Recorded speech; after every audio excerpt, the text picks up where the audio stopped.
Hello दोस्तों, आज हम डिफरेंशियल कैलकुलस में पदिक समीकरण चाप की लंबाई के अवकलज के चैप्टर में चाप की लंबाई के अवकलज के बारे में बात करेंगे। इससे पूर्व वाले व्याख्यान में मैंने पदिक समीकरण के बारे में आपसे बात की थी। इंट्रोडक्टरी के रूप में मैं आपको बता दूं, पदिक समीकरण यदि R व S में कोई रिलेशन हो तो वो पदिक समीकरण कहलाता है। P और R में जो भी संबंध होगा वो पदिक समीकरण कहलाएगा। आज हम बात करेंगे चाप की लंबाई के अवकलज के बारे में।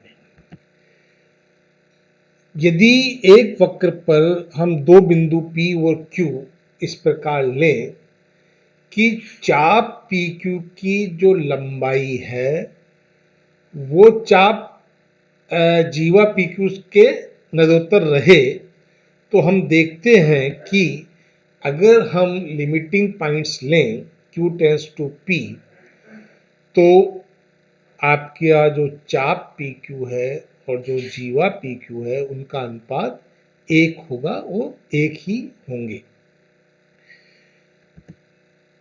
अब इसमें दो तरह के कर्व हम अभी तक पढ़ चुके हैं, कार्तीय वक्र और ध्रुवीय वक्र। तो इनकी जो चाप होगी इन वक्रों में, उनकी लंबाइयों के सूत्र हम बात करेंगे। सबसे पहले कार्तीय समीकरण के बारे में। कार्तीय समीकरण आप जानते हैं y बराबर fx होता है। s अगर हम इसमें इंक्लूड करें तो वो डिस्टेंस को शो करता है, चाप की लंबाई को शो करता है। तो ds बटा dx बराबर होगा √1 प्लस dy ओवर dx का होल स्क्वायर। अर्थात किसी भी कार्तीय वक्र में अगर हम चाप की लंबाई निकालना चाहते हैं, y बराबर fx अगर हमें कर्व दिया हुआ है, तो सबसे पहले हम क्या करेंगे, dy बटा dx निकालेंगे और dy बटा dx निकाल के हम इस फार्मूले की सहायता से ds बटा dx निकाल लेंगे। अगर अब मान लीजिए कि dy और dx आपका अनंत आ जाता है, तो ऐसे केस में आपका ये समीकरण संतुष्ट नहीं होगा। तो उसके लिए हम उस कर्व को x बराबर fy या y बराबर fx किसी भी रूप में हो, लेकिन हम अवकलन निकालते हैं dx बटा dy का और एक फार्मूला देते हैं ds बटा dy बराबर √1 प्लस dx बटा dy का होल स्क्वायर। इस सूत्र की सहायता से हम कार्तीय समीकरण में चाप की लंबाई के अवकलज ज्ञात कर सकते हैं। अगर हम इन दोनों को मिला दें तो ds बटा dt बराबर हो जाता है √dx बटा dt का स्क्वायर प्लस dy और dt का होल स्क्वायर, जहां dx ओवर dt का whole square plus dy over dt का whole square is equal to 1 है। अर्थात ये साफ जाहिर हो रहा है अपने यहाँ पे कि अगर हम dx ओवर dt की बात करें या dy ओवर dt की बात करें तो कहीं ना कहीं ये साइन और कोस से रिलेटेड है। अब हम दूसरे कर्व पे बात करते हैं, वो है पोलर इक्वेशन अर्थात ध्रुवीय रूप। ध्रुवीय रूप का मतलब r बराबर एफ थीटा, हम f बराबर कोई फंक्शन r का भी ले सकते हैं, दोनों ही ध्रुवीय वक्र होंगे। इसमें जो चाप की लंबाई का पहला सूत्र दिया गया वो ds बटा डी थीटा बराबर √r square plus dr by D theta का होल स्क्वायर।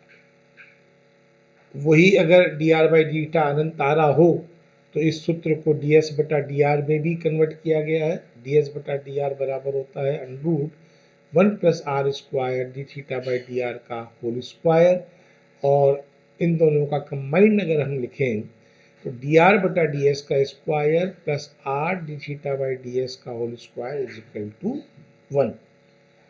ये भी कहीं ना कहीं हमें एक ऐसा बोध देता है कि कोई ट्रायंगल है जिसमें D R by D S जो है कोई कॉस और साइन के रूप में है, या R D theta by D S भी कॉस साइन के रूप में है, जैसे cos square plus sine square होके 1 हो रहा है। इसके लिए मैं आगे बात करूंगा आपसे। अब मैं यहाँ पे आपको 3 ट्रायंगल दे रहा हूँ। ये तीनों ट्रायंगल ऐसे हैं, आपको कोई भी सूत्र याद करने की आवश्यकता नहीं होगी।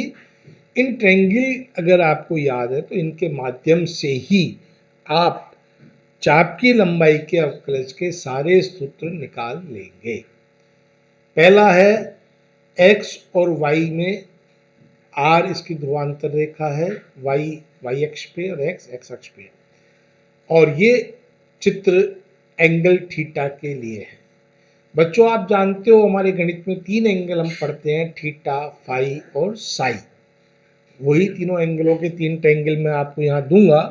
पहला ट्रायंगल है थीटा के लिए, जो कि आपके स्लाइड पे शो हो रहा है। यहाँ आप आराम से देख सकते हो कि x बराबर आर कोस थीटा होगा, y बराबर आर साइन थीटा होगा। ये अपन पढ़ते हुए आए हैं, आप इसको अच्छी तरीके से देख सकते हैं। दूसरा जो ट्रायंगल मैं दे रहा हूँ वो फाई के लिए दे रहा हूँ। फाई बराबर ये जो चित्र है उसमें R theta D R D S आपको दिख रहा है।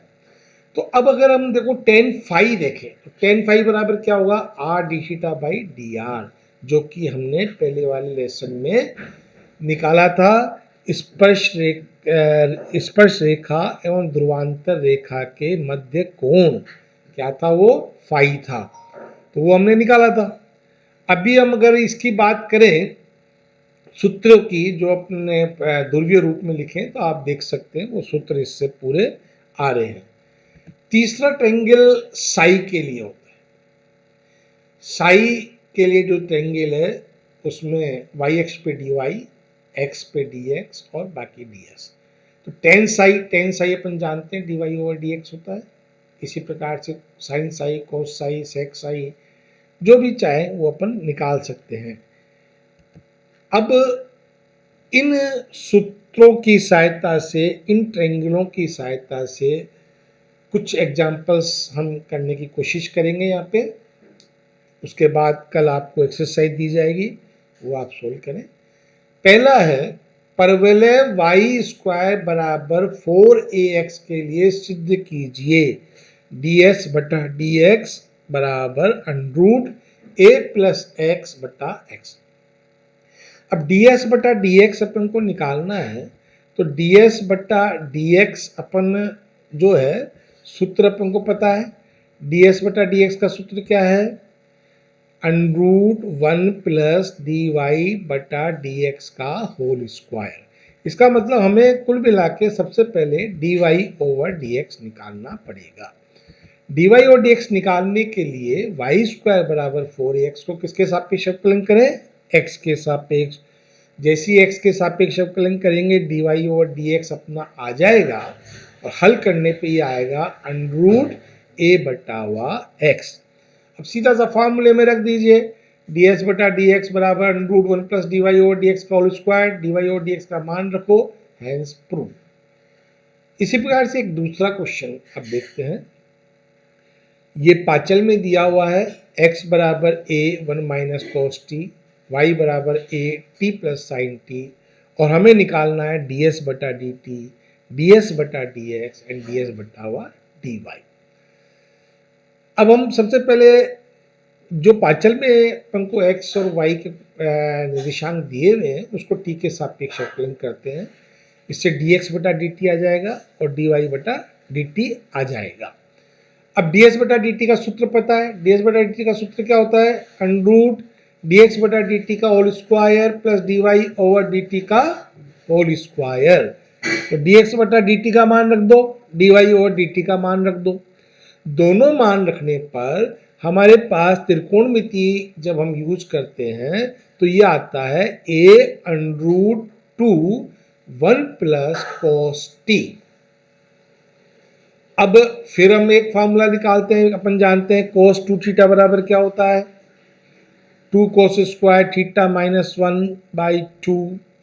तो वही हमने फॉर्मूला यहाँ लगाया और इसको लिख दिया a√4 cos square t/2, under root ले लिया तो 2a cos t/2।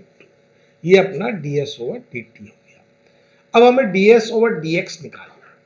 ds/dx simple chain reaction है। ds/dx तो क्या लिख सकते हैं, ds/dt इंटू dt/dx। ds/dt आपने निकाला है 2a cos t/2, dx/dt अपन ऊपर लिख चुके हैं, तो ये आ गया 2a cos t/2 बटा a sin t। अब sin t को हम लिखेंगे 2 sin t/2 cos t/2, और जो भी कैंसिल होता है उसको काटेंगे, हल करेंगे तो ये आ जाएगा cosec t/2। इसी प्रकार से ds/dy निकालते हैं। ds/dy को हम लिख सकते हैं ds/dt इंटू dt बटावा dy। मान रख दीजिए ds/dt का, dt/dy का, हल कीजिए तो ये आ जाएगा sec t/2। तो बिल्कुल सिंपल है आपके चाप की लंबाई के अवकलज, केवल आपको सूत्र पता होना चाहिए। अगर आपको सूत्र पता है तो सीधे सीधे अवकलन करके सूत्र में रखने हैं और हल करने हैं। और इसका एक सवाल परीक्षा में दृष्टि से बहुत इम्पोर्टेंट है। तो बच्चों आप इनको पढ़ें। टेक्स्ट बुक्स आपने अब तक खरीद ली होगी, उस टेक्स्ट बुक से सवाल करें। कल हम इस पे क्वेश्चंस और ज़्यादा सोल्व करते हैं। आज के लिए इतना ही। Thank you. आप स्वस्थ रहें, खुश रहें।